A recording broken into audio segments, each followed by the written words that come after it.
जय हिंद प्यारे साथियों, स्वागत है आप सभी का एक बार फिर से खोटा किंग ऑफिशियल पे। आइए तो शुरुआत करते हैं हम लोग आज खोटा व्याकरण के अगले टॉपिक की।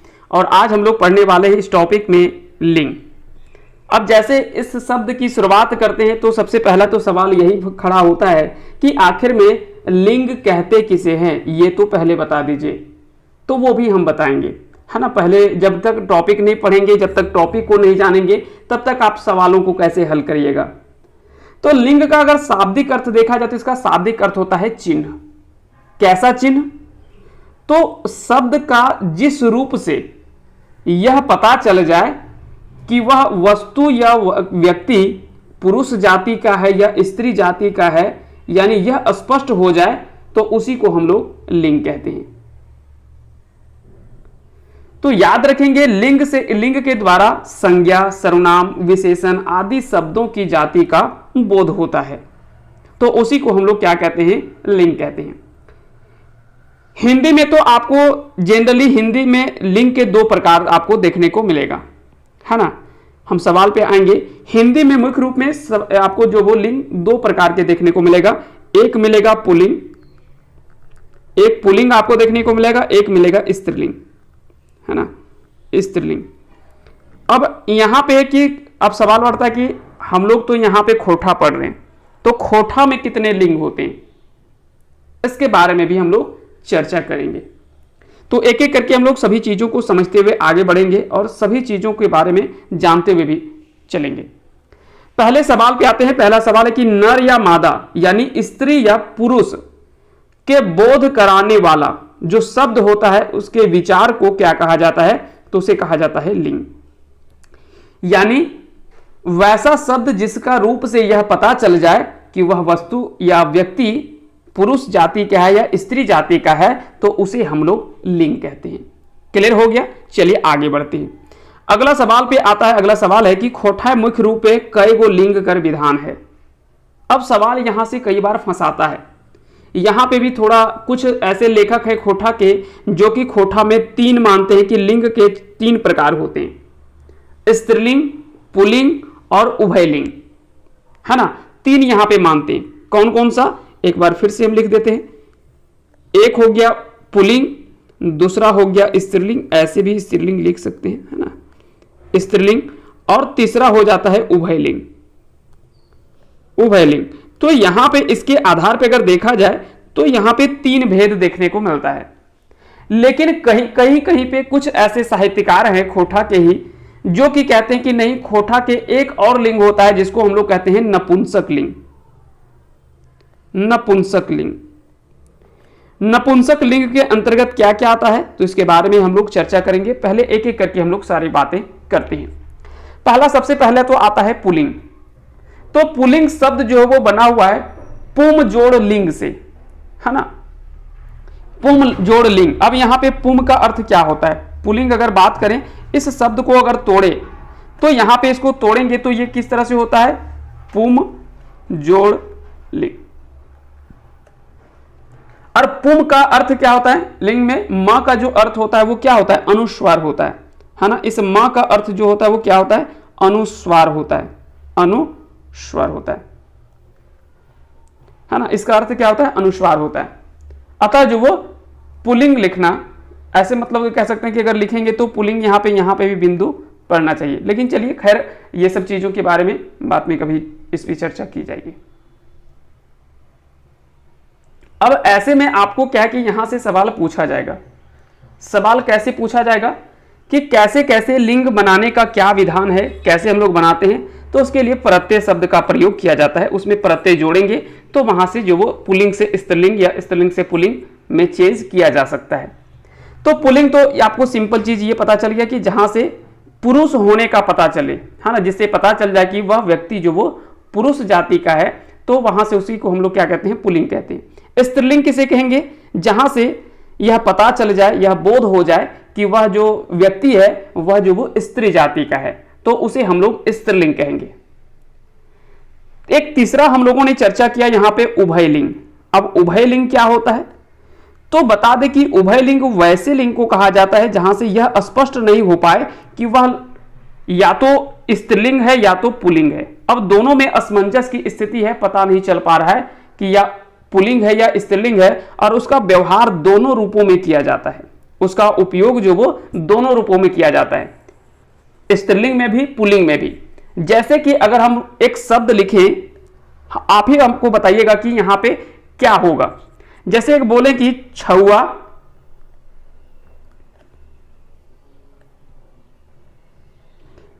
छुआ पढ़ रहल है, और एक हम बोले कि छुआ पढ़ रहल ही, है ना, है मतलब यहां पे थोड़ा पुल्लिंग का बोध होता है, जबकि एक हम लिखेंगे छुआ पढ़ रहल ही, रहल ही या तो फिर रहल, पढ़ रहल ही, यानी पढ़ रही है और पढ़ रहा है।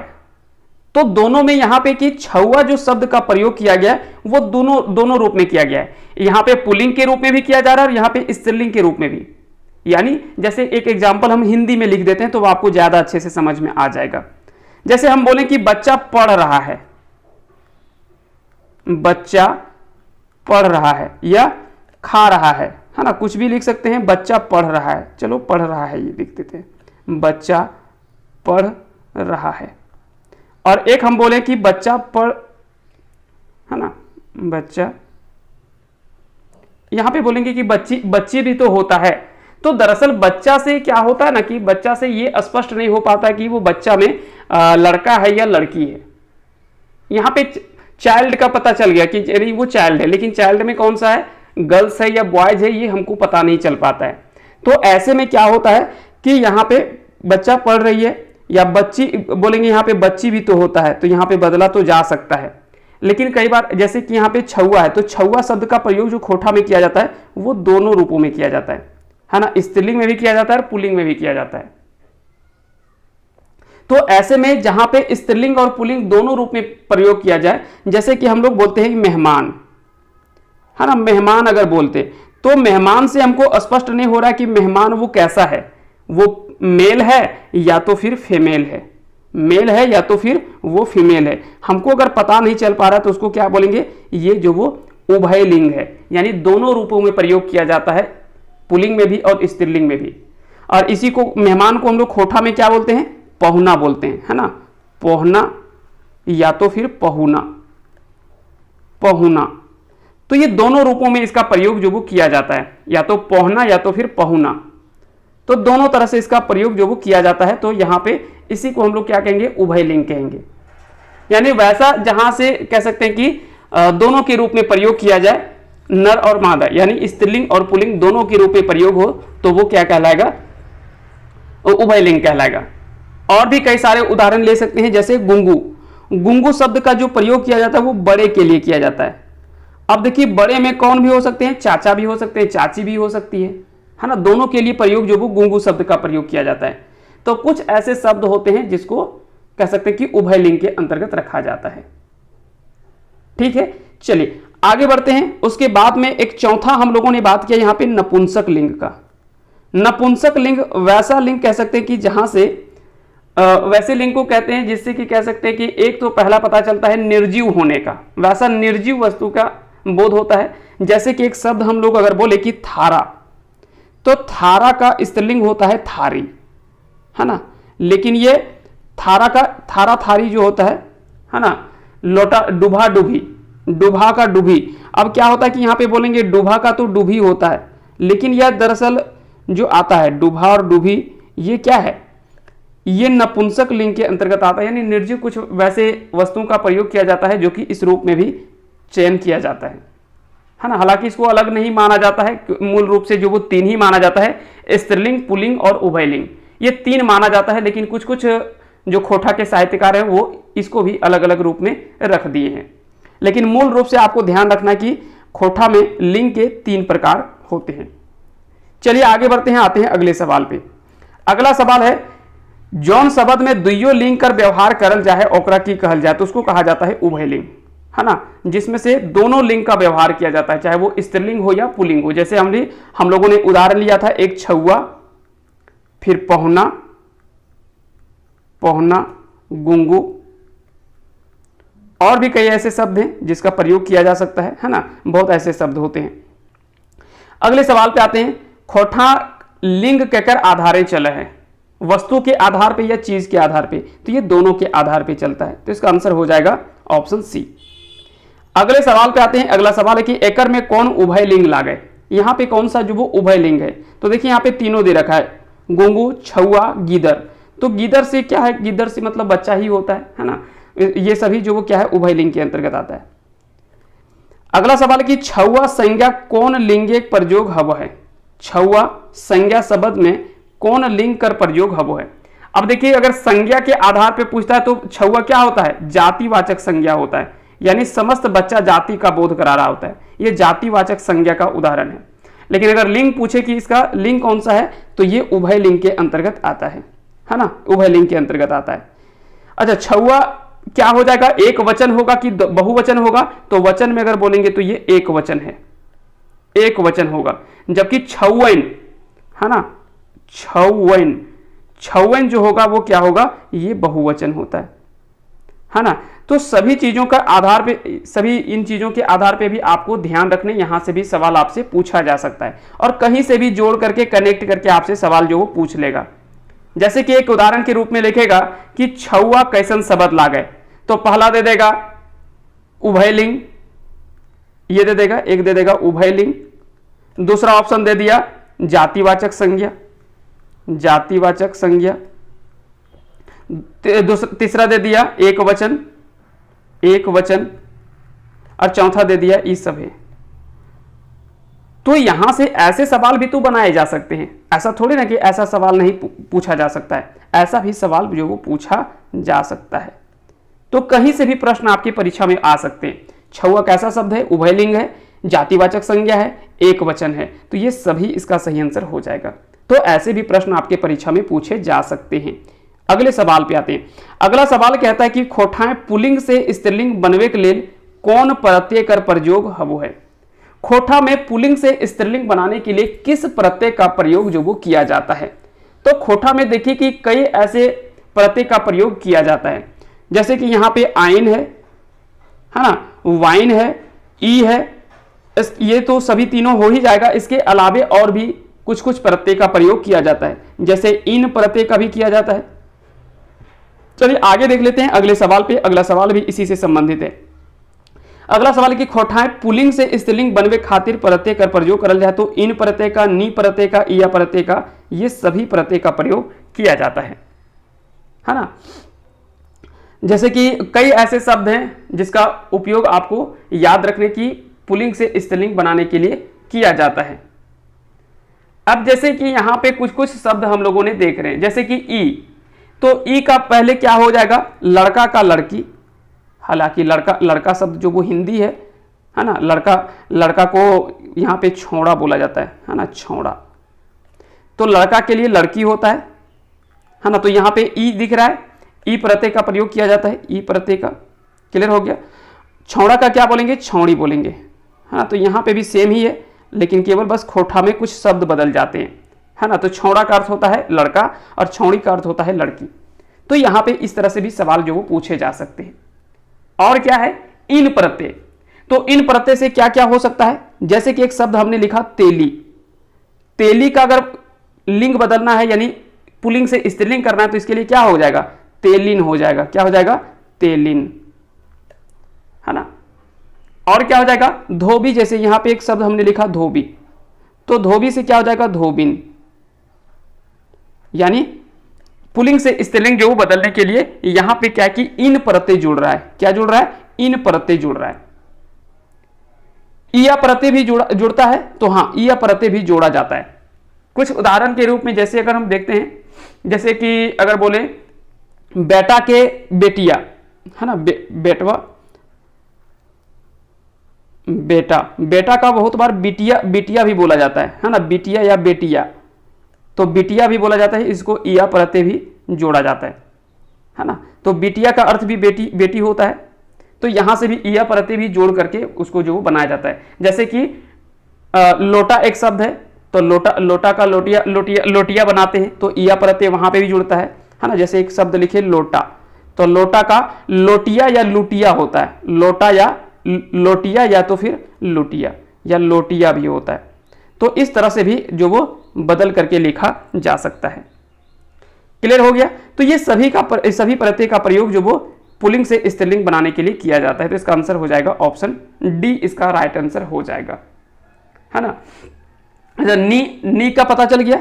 जैसे कि बहुत ऐसे शब्द हैं जो कि जैसे मोर का होता है मोरनी, मोर का क्या होता है मोरनी, है ना। तो यहां पे नी जोड़ करके भी इसका जो वो एक पुल्लिंग से स्त्रीलिंग जो वो बनाया जाता है। गाछ शब्द के खोठाएं लिंग बतावा। अब देखिए पेड़ कैसा लिंग है, लिंग के अंतर्गत रखा जाता है। कई बार सवाल यहां से पूछा भी गया है और एक दो बार सवाल यहां से पूछा भी गया है कि पेड़ जो वो किस तरह का लिंग है। तो इसको ना ही स्त्रीलिंग के अंतर्गत रखा जाता है ना ही पुल्लिंग के अंतर्गत रखा जाता है, इसको नपुंसक लिंग के अंतर्गत रखते हैं। तो इसका आंसर हो जाएगा ऑप्शन सी, इसका राइट आंसर हो जाएगा। चलिए अगले सवाल पे आते हैं। अगला सवाल है कि सही मेल ना है, तो कुम्हार का कुम्हाइन या कुम्हारिन हो जाएगा, ये बिल्कुल सही है। या तो फिर आइन प्रत्यय जोड़ करके बनाया जा सकता है या तो फिर ऋण प्रत्यय का जोड़ करके किया जा सकता है। महतो का महत्वाइन, यहाँ पे वाइन प्रत्यय जुड़ा हुआ है, यहाँ पे वाइन प्रत्यय जुड़ा हुआ है। हाथी का हथवाइन हो जाएगा, नहीं ये गलत है। हाथी का हो जाएगा हाथिन, क्या हो जाएगा हाथिन हो जाएगा, यानी इन प्रत्यय यहाँ पे जुड़ा हुआ है। बाछा का ओसेर है, ये बिल्कुल सही है। तो ये तीनों तो सही है, जबकि ऑप्शन सी में गलत दे रखा है। हाथी का हाथिन होता है जहां पे इन प्रत्यय जुड़ा हुआ होता है। तो कई ऐसे शब्द होते हैं जहां से आपके परीक्षा में सवाल जो वो पूछे जाते हैं। अगले सवाल पे आते हैं। अगला सवाल है कि बाछा के स्त्रीलिंग की हब है। तो बाछा का स्त्रीलिंग बाछी भी होता है, फेटाइन भी होता है, ओसेर भी होता है। इसका आंसर हो जाएगा ऑप्शन डी, यानी ये सभी जो वो बाछा का स्त्रीलिंग रूप है ना। तो ये सभी चीजें आपको याद रखनी। यहाँ पे ई जोड़ करके पहला में क्या है, ई जोड़ करके यहाँ पे इसको जो वो बनाया गया है स्त्रीलिंग, ई प्रत्यय जोड़ करके। करिया के स्त्रीलिंग की है, तो करिया का स्त्रीलिंग क्या होगा, करिया का हो जाएगा कैरकी, क्या हो जाएगा कैरकी। तो इसमें आपको ध्यान रखना, इसका आंसर हो जाएगा ऑप्शन सी। अगला सवाल कि लेरू कौन रकम के लिंग लागे। अब यहां पे सवाल आपसे पूछा जा रहा है कि लेरू जो वो किस प्रकार का लिंग है, बताइए पुल्लिंग है, स्त्रीलिंग है, उभय लिंग है या क्या है। लेरू यहां पे किस तरह का लिंग है। तो ऐसे में भी कई ऐसे सवाल होते हैं जो कि पूछा जाता है आपसे, कि यहां पे फंसाने के लिए भी कुछ कुछ ऐसे सवाल आपसे पूछे जाएंगे। तो याद रखेंगे लेरू का अर्थ, यहां पे लेरू का अर्थ होता है छोटा, गाय का छोटा बच्चा, है ना, गाय का छोटा बच्चा होता है। अब लेरू से यहां पे ये चीज स्पष्ट नहीं हो पाता है कि वो बछड़ा का बात कर रहा है या बछड़े का, यानी उसके लड़का का मतलब लड़का का बोध करा रहा है या लड़की का।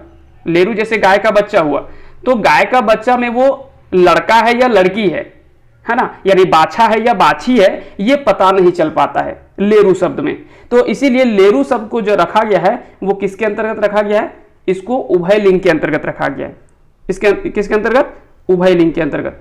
आप बोलेंगे तो गरु क्या हो जाएगा, गरु, तो गरु भी शब्द जो है ये उभय लिंग के अंतर्गत ही रखा गया है। फिर यहां पे अगर गाय बोलेंगे तो गाय स्त्रीलिंग है, बैल अगर बोलेंगे तो बैल क्या है, पुल्लिंग है, यानी गाय का पुल्लिंग क्या हो जाएगा, लिंग अगर बदलना हो तो गाय का बैल हो जाएगा। लेकिन अगर गरु शब्द पूछ दे तो गरु शब्द क्या है, आपको पता चल पा रहा है, नहीं पता चल रहा है कि वहां पे गाय की चर्चा हो रही है या बैल की चर्चा हो रही है। तो ऐसे में वो उभय लिंग के अंतर्गत आएगा।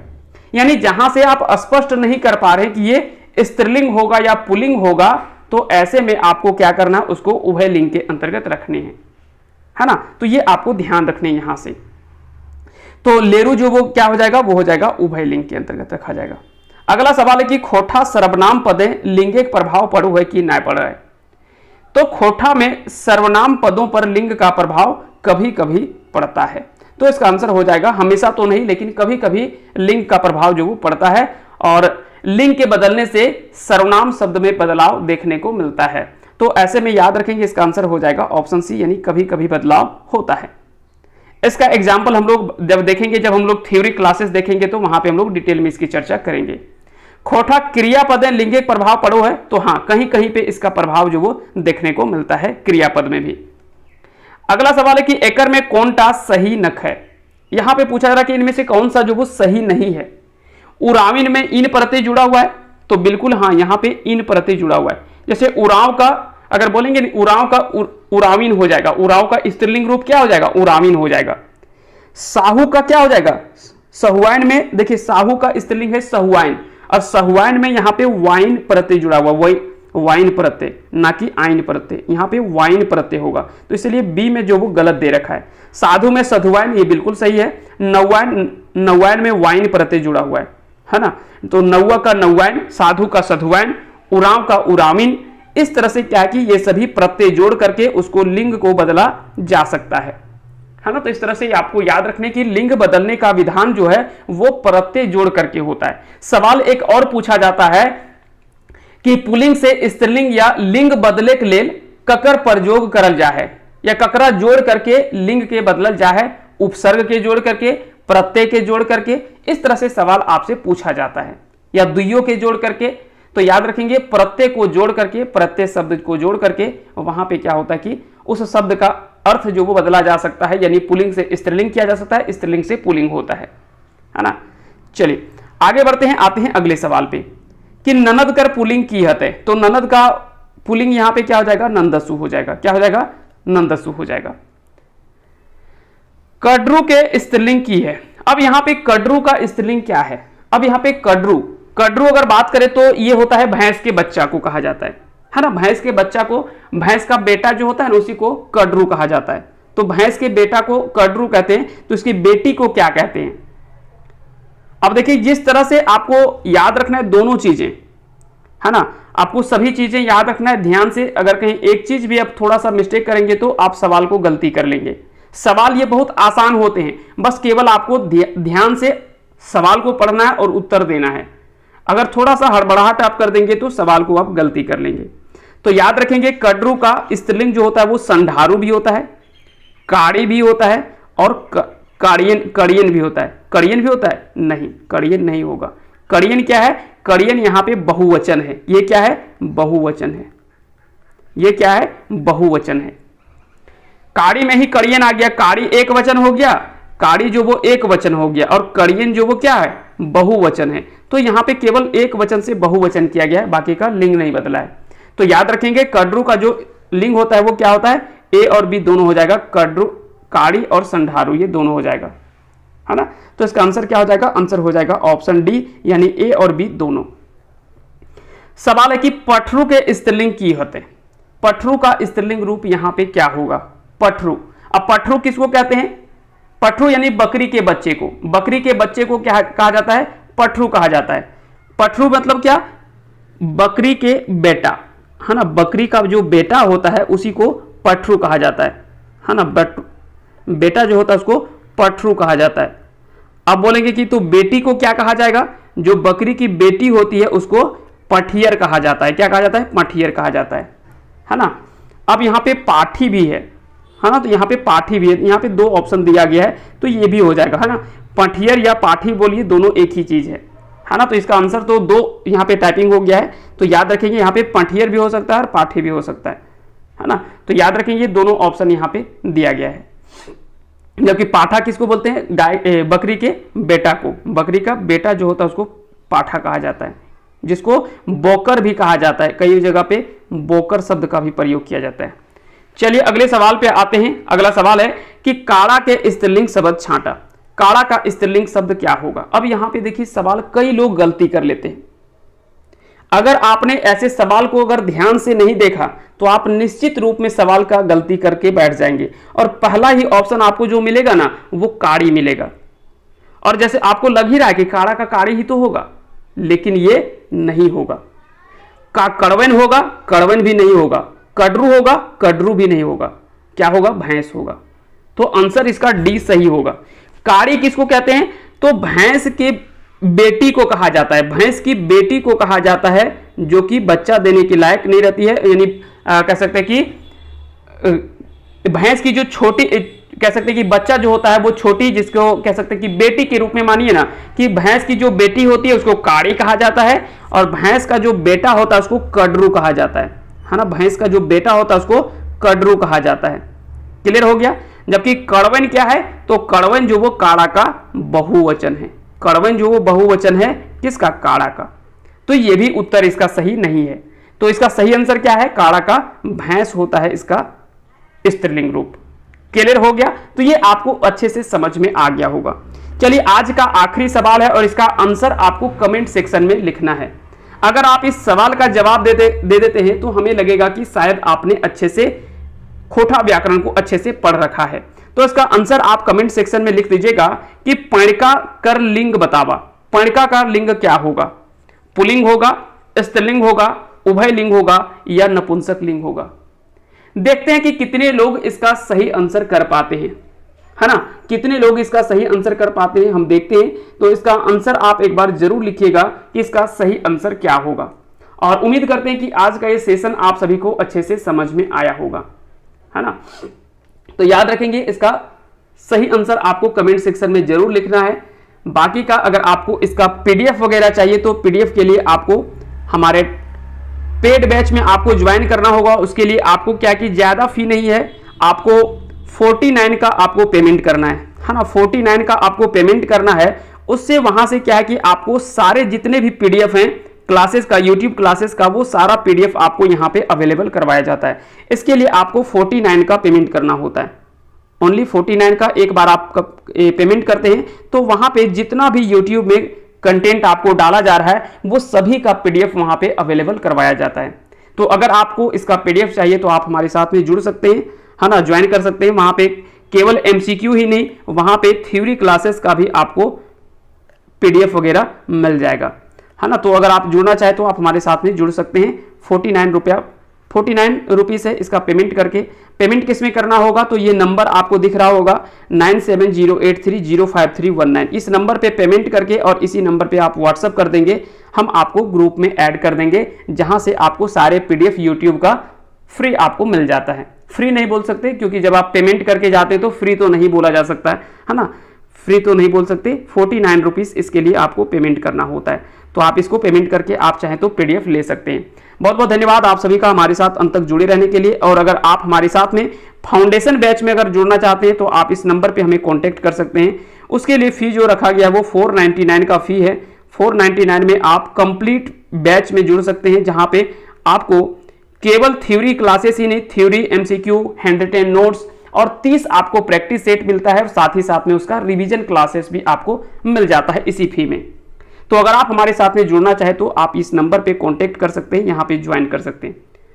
चलिए बहुत बहुत धन्यवाद आप सभी का हमारे साथ अंत तक जुड़े रहने के लिए। मिलते हैं अगले टॉपिक में। अगला टॉपिक जो हम लोगों का होगा वो होगा वचन, है ना। तो अगला जो हम लोग टॉपिक पढ़ेंगे वो हम लोग पढ़ेंगे वो वचन, और ये कह सकते हैं कि खोटा व्याकरण का 5वां टॉपिक होगा। हमारे पास में लगभग 70 से 75 टॉपिक है ना, 70 से 75 टॉपिक है। और ये सारे टॉपिक्स को हम लोग परीक्षा के पहले सारे टॉपिक्स को हम लोग कवर कर लेंगे और एकदम बिल्कुल सीरियली वाइज आपका जो वो टॉपिक चलेगा और पर डे एक टॉपिक आपको मिलेगा।